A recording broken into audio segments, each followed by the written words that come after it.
Kidney ख़राब क्यों हो जाती है, इसके बारे में आज हम बात करते हैं। जिनकी किडनी ठीक है, अगर वो इसको समझेंगे तो किडनी को ख़राब होने से काफ़ी हद तक बचा सकते हैं, और जिनकी किडनी पहले से ख़राब है वो शायद किडनी की और अच्छे से केयर कर सकते हैं, इसको समझ लेंगे तो आज इसी बारे में बात करते हैं। सो बेसिकली 5 से 6 मेन कारणों की हम बात करते हैं जिससे किडनी ख़राब होने की संभावना रहती है, जिसमें नंबर 1 पे आता है अनकंट्रोल्ड शुगर, यानी जिनकी शुगर कंट्रोल में नहीं है, लंबे टाइम तक बढ़ी हुई रहती है, तो उसमें कुछ सालों में जाके किडनी खराब होने के चांस बहुत ज़्यादा रहते हैं, जिसको हम बोलते हैं डायबिटिक नेफ्रोपैथी। एक चीज़ और होती है, जिनकी शुगर बार बार ऊपर जा रही है फिर कभी नीचे आ रही है, यानी कभी दवा लेते हैं कभी नहीं लेते हैं, ऐसा जो करते हैं उसमें भी जितनी बार शुगर बढ़ती है ऊपर, वो हर बार किडनी पर कुछ ना कुछ बुरा असर डालती है। तो ऐसा ज़रूरी नहीं कि हमेशा ही कंट्रोल रखना है, ये भी ज़रूरी है कि बार बार जो ऊपर हो रही है ये भी ना हो शुगर। तो नंबर 2 पे आता है अनकंट्रोल्ड ब्लड प्रेशर, जिनका बीपी ऊपर बढ़ा हुआ रहता है या इसी तरह से बार बार ऊपर जा रहा है कभी नीचे आ रहा है, यानी ये लोग कभी दवा लेते हैं कभी नहीं लेते हैं, तो ऐसे लोगों में भी किडनी खराब होने के चांस बहुत ज़्यादा रहते हैं। इसको हम लोग बोलते हैं हाइपरटेंसिव नेफ्रोपैथी। नंबर 3 पे आता है जो लोग दर्द की दवा बार बार लेते हैं, जैसे कि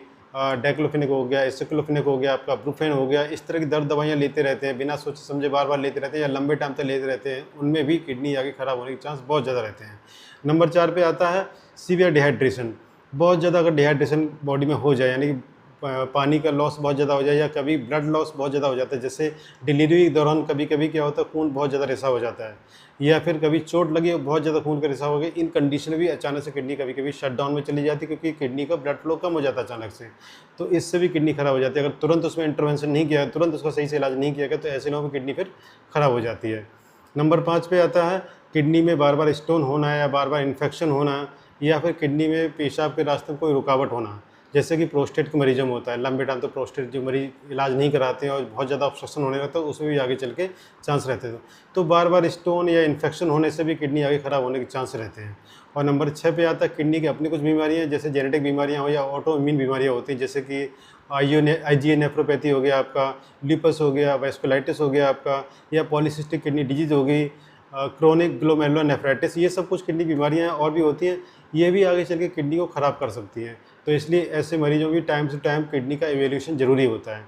तो किडनी के मरीजों के लिए ज़रूरी होता है कि बार बार जांच कराएं, लेकिन जिनकी किडनी अभी स्वस्थ है उनमें भी ये ज़रूरी होता है कम से कम साल में एक बार किडनी का टेस्ट करा लें, खासतौर जो लोग 40 साल से ऊपर हैं। और जो लोग शुगर या ब्लड प्रेशर के मरीज हैं उनको भी ये चाहिए कि अपनी किडनी की बार बार जाँच कराएँ। तो इसमें बेसिकली हम लोग किडनी को चेक करने के लिए क्या करते हैं, एक तो किडनी फंक्शन टेस्ट कराते हैं जिसमें यूरिया क्रेटिनिन देखते हैं, एक यूरिन में टेस्ट कराते हैं, यूरिन एसीआर यानी कि एल्बुमिन क्रेटिनिन रेशियो ये देखा जाता है, जिसमें प्रोटीन लीकेज देखा जाता है, और एक अल्ट्रासाउंड भी कर लेते हैं। तो इन सब चीज़ों से क्या होता है, किडनी का एक आइडिया लग जाता है, किडनी किस तरह से काम कर रही है, उसका साइज़ क्या है, इससे किडनी के बारे में आइडिया लगता है। तो ऐसी ही जानकारी के लिए मुझसे जुड़े रहिए। Thank you.